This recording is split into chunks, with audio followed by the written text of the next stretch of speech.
them and none else. None else. So how can people say, well, that was in the Old Testament? That means they would be lying on the Most High Power and saying that he changed his mind about something.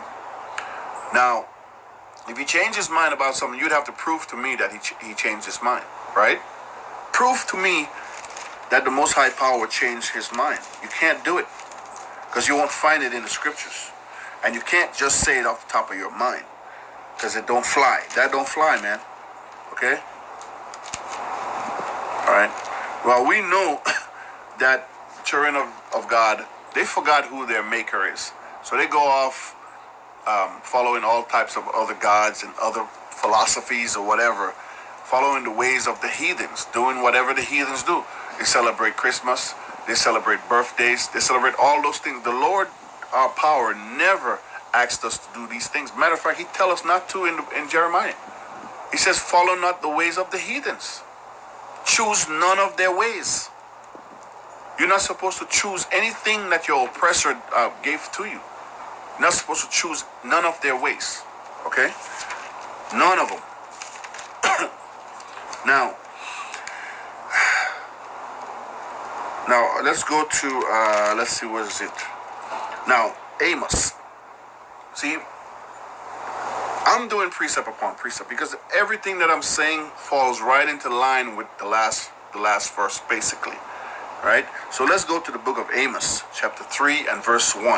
Now, previously I said that the Most High God is only in the midst of Israel, which is Joel chapter 2 and verse 27.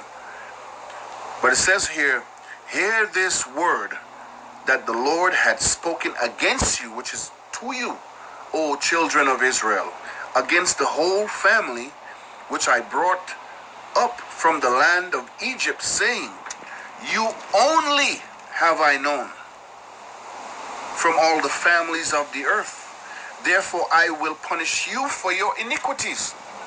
He's telling you again that he only knows you, children of Israel. And he's making a specification and letting you know that you are the children that came out of the land of Egypt.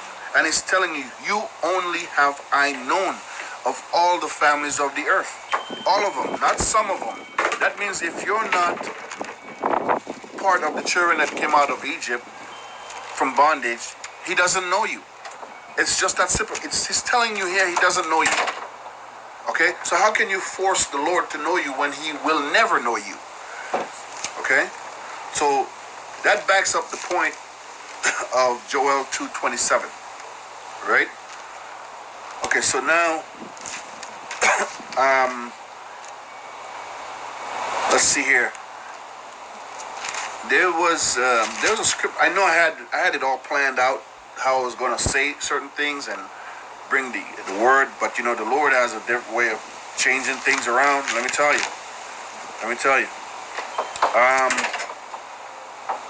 I'm gonna go to, let's see here. All right.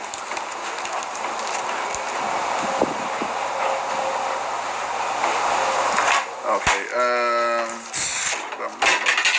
Let's see. All right. Okay. Let's see here. Okay.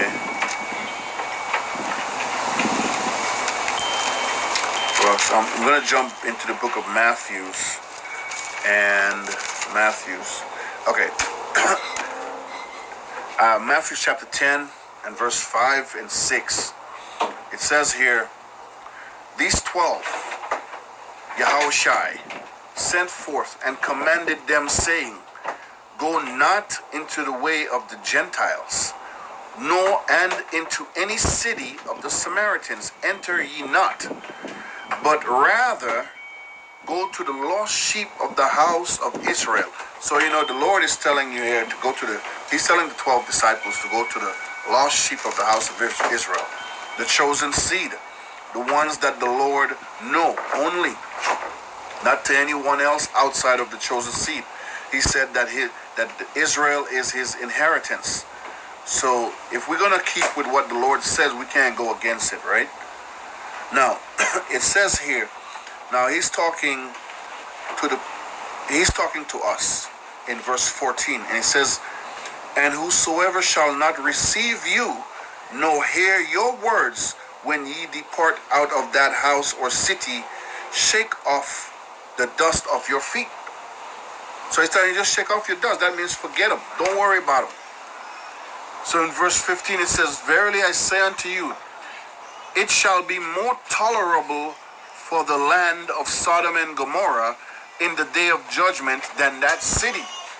Okay? I mean, that city, that people that you went and talked to, if they don't hear you, it's going to be easier that what happened to Sodom and Gomorrah than what's going to happen to them. Basically. Okay? Now it says, "Behold, I send you forth in the midst of wolves. Be ye therefore wise and as serpents, and harmless as doves. But beware of men, for they will deliver you up to the council, and they will scourge you in the synagogues."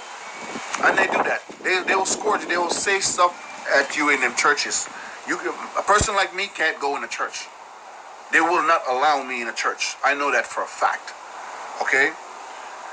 "And ye shall be brought before governors and kings for my name, for my sake, for a testimony against them and the Gentiles."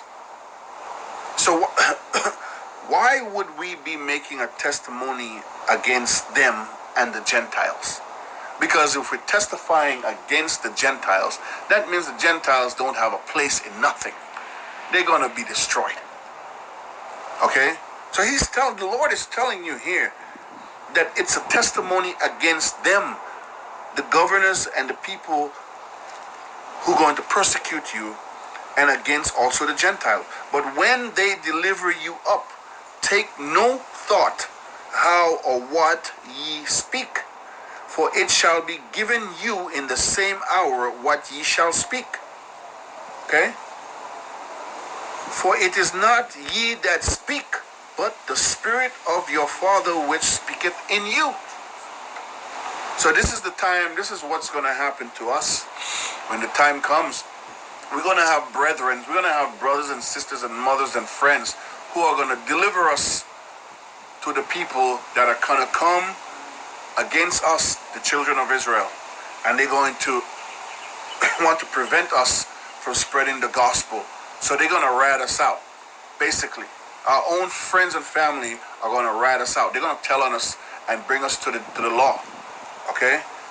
So the Lord is telling you that they're going to speak all kinds of stuff against you. He says, and then he says, when you get delivered up and you get charged, don't worry about what you're going to say. Because the Most High Power is going to talk through you. Okay?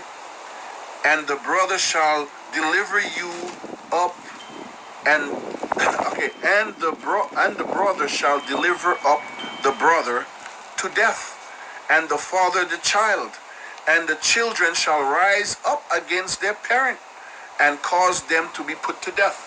So yes, my own children are going to rise up against me to cause me to death, because they're going to want to save their life in this world.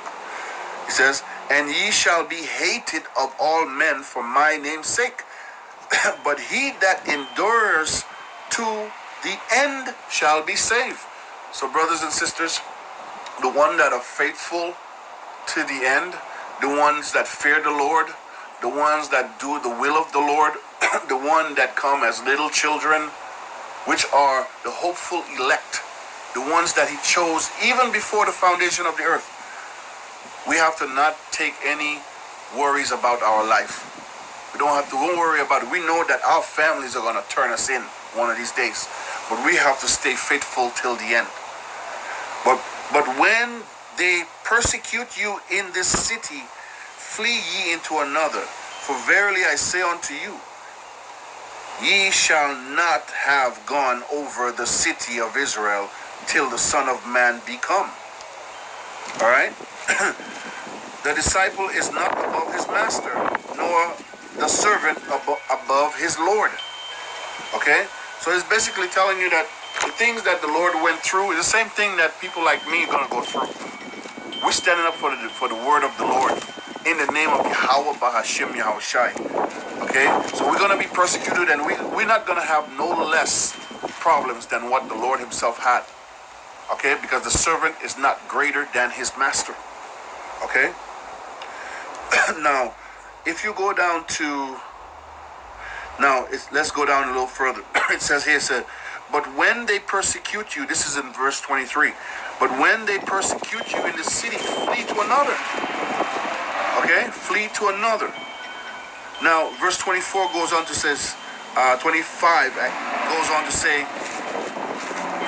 it is enough for a disciple that he be as his master, and the servant is as his Lord. If they have called the master of the house Beelzebub, how much more shall they call them of his household? So you know what? Yes, they did they did say that the Lord Yahushai, had a devil in him. And you know, they had a conversation about, well, if he had a devil, how can a devil cast out a devil? Right?